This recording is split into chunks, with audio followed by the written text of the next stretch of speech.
ইন্নাল্লাহা, ইন্না মানে নিশ্চয়ই, ইন্নাল্লাহা নিশ্চয়ই আল্লাহ, লা ইয়াস্তাহি সংকোচ করেন না। এই বাক্যটা কমপ্লিট না, কিন্তু আমরা ছোট করে নিয়ে আসছি বুঝার সুবিধার জন্য, এটা খেয়াল রাখবেন। কি ব্যাপারে সংকোচ করেন না এটা এখনই বলা হবে। ইয়াস্তাহি শব্দটা ইস্তাহিয়া থেকে এসেছে। এখানে একটা আলিফ বাদ পড়ে গিয়েছে। ইস্তাহিয়া, ইয়াস্তাহয়ি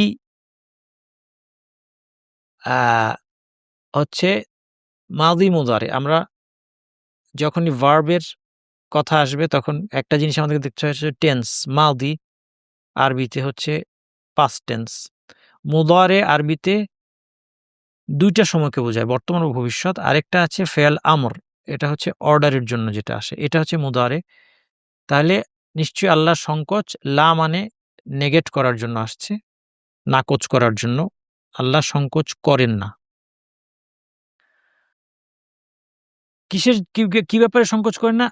যে, এখানে আন অর্থ যে ধরে নেন।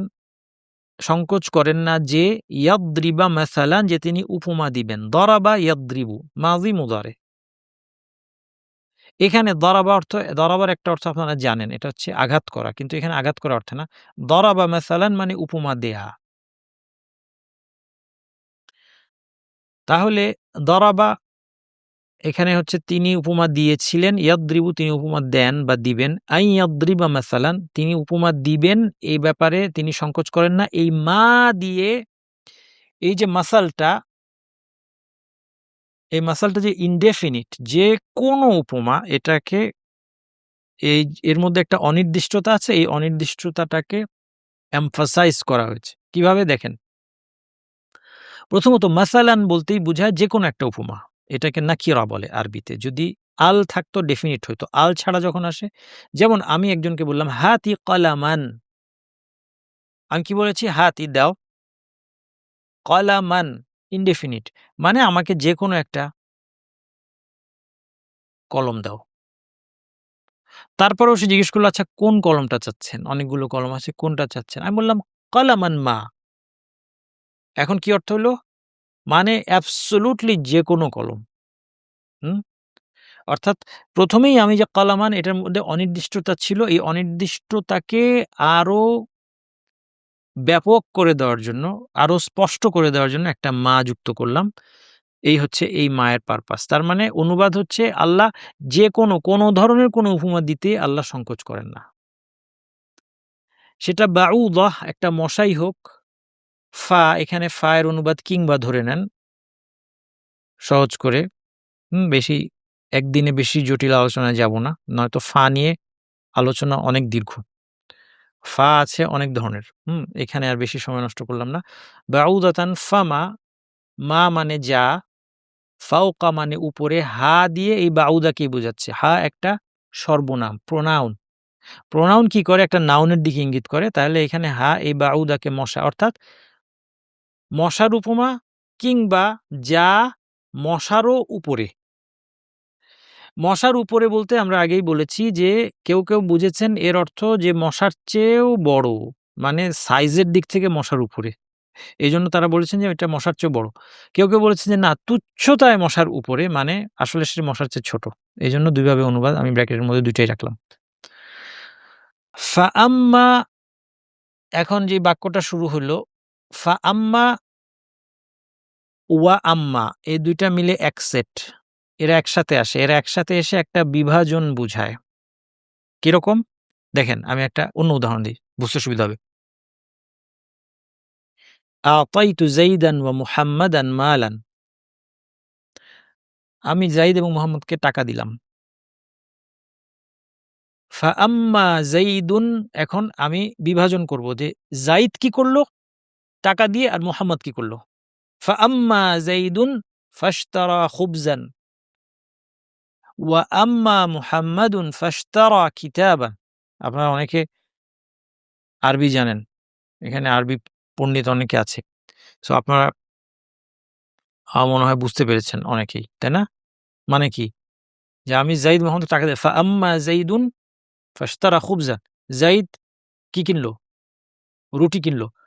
ওয়া আম্মা মুহাম্মাদ, আর মুহাম্মদ ওই টাকা দিয়ে কি করলো? ফাশতারা কিতাবান একটা কিতাব কিনল। তাইলে একটা ঘটনা ঘটার পর ফলশ্রুতিতে ২ ধরনের ঘটনা ঘটলো সেখান থেকে ২ টা শাখা বের হলো। এইটাকে প্রকাশ করার জন্য ফা আম্মা ওয়া আম্মা আসে। এইজন্য এখন ফা আম্মার মধ্যে আবার একটা ফা আছে। এই ফাটা দেখেন সবুজ ফা। এখানে আবার ফায়ালামুন পরে একটা নীল ফা আছে, হ্যাঁ? এত কালার দিচ্ছেন কেন ওস্তাদ? তার কারণ হচ্ছে এটা এক ধরনের ফা, এটা এক ধরনের ফা। হুম? ফাটা সবসময় একটু টেনশনের বিষয় কোরআন বোঝার ক্ষেত্রে। ফা ঠিকমতো বুঝতে হবে। এইজন্য আমার সবসময় ফাকে ঠিকমতো বোঝার টার্গেট থাকে। এইজন্য আমার ফা বুঝতে অনেক সময় নষ্ট হয়। ১ম ফাটা হচ্ছে নতুন বাক্য শুরুর ফা। নতুন বাক্য শুরু করতে এক ধরনের ফা আসে। যদিও আগের বাক্যের সাথে এটার একটা লিঙ্ক আছে। আচ্ছা, এখন এটা নিয়ে এটুকুই থাকুক কথা। আম্মা যেটা এটাই হচ্ছে বিভাজন। আমরা বললাম না ২ ভাগ এখন করা হচ্ছে। একটা শাখা বের হচ্ছে, ২ টা শাখা। অর্থাৎ মশার উপমা দেওয়ার পরে কি হইল? ২ টা বিষয় হলো। একদল মুমিন তাদের ক্ষেত্রে একটা ঘটনা ঘটলো, আর একদল কাফের তাদের ক্ষেত্রে একটা ঘটনা ঘটলো। এই যে বিভাজনটা, এই বিভাজন হচ্ছে আম্মার অর্থ। আম্মা দিয়ে এই বিভাজনটা বোঝায়। আম্মার মধ্যে আরেকটা জিনিস অন্তর্নিহিত আছে, এটা হচ্ছে শর্তযুক্ত বাক্যের অর্থ আছে। শর্ত জিনিসটা কি? যেমন যদি বলি,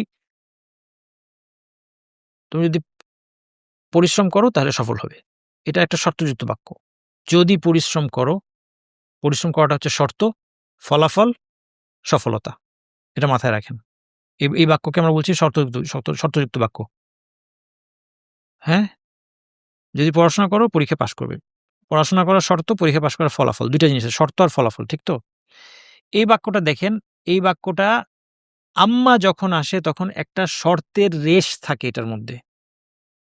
কিরকম?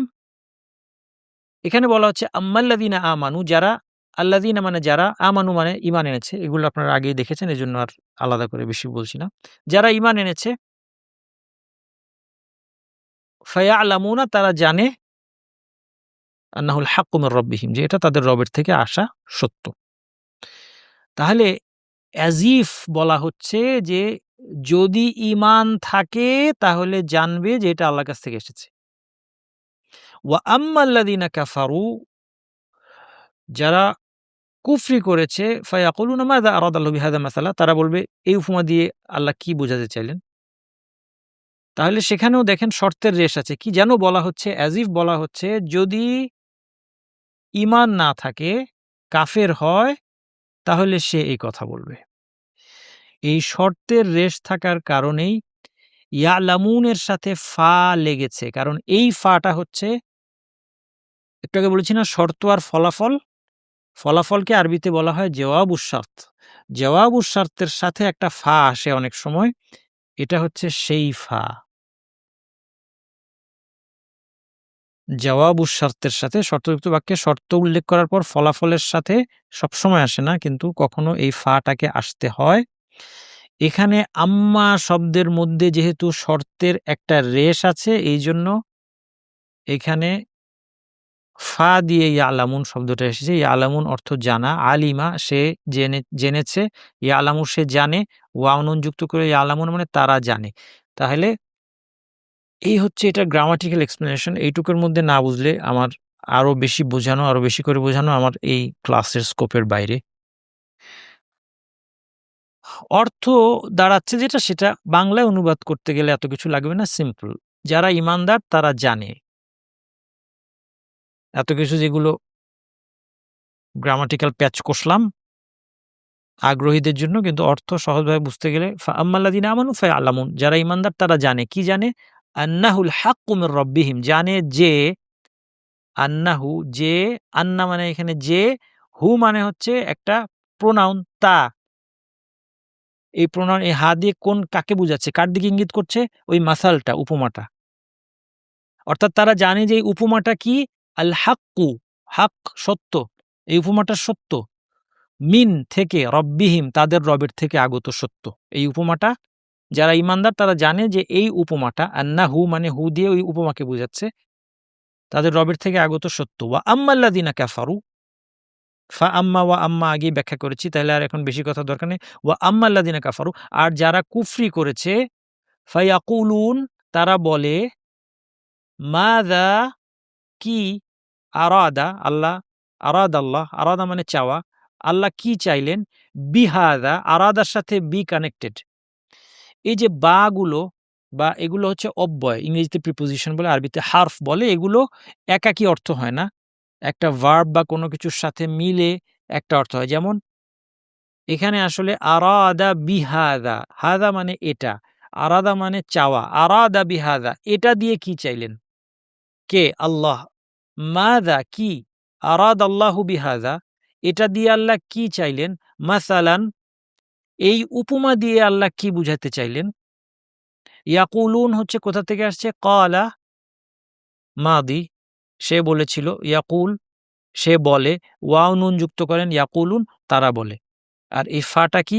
আগেই বলেছি, যেটা শর্তের ফলাফলের সাথে একটা ফা আসতে হয়, যেহেতু আম্মার মধ্যে শর্তের রেশ আছে সেই জন্য। ফায়াকুলুনা মাযা আরাদাল্লাহু বিহাযা মাসালা তারা বলে এই উপমার দ্বারা আল্লাহ কি চাইলেন? মাসালান শব্দটা যদি কারো গ্রামার জানার আগ্রহ থাকে তাহলে সংক্ষেপে বলছি যে এটা হচ্ছে তামিজ। এটা হাযাকে ক্লারিফাই করছে। এটুক বললেই হয়তো বাক্যটা কারেক্ট হতো। মাযা আরাদাল্লাহু বিহাযা আল্লাহ এর দ্বারা কি চাইলেন, কি বোঝাতে চাইলেন, কেন আল্লাহ এই উপমা দিতে যাবেন ইত্যাদি। এই হাযাটা বললে যে কিসের কথা বলা হচ্ছে ক্লিয়ার করার জন্য সাথে আসছে মাসালান, অর্থাৎ এই উপমার দ্বারা আল্লাহ কি উদ্দেশ্য করলেন। এটাকে আরবিতে গ্রামারের পরিভাষায় বলে তামিজ।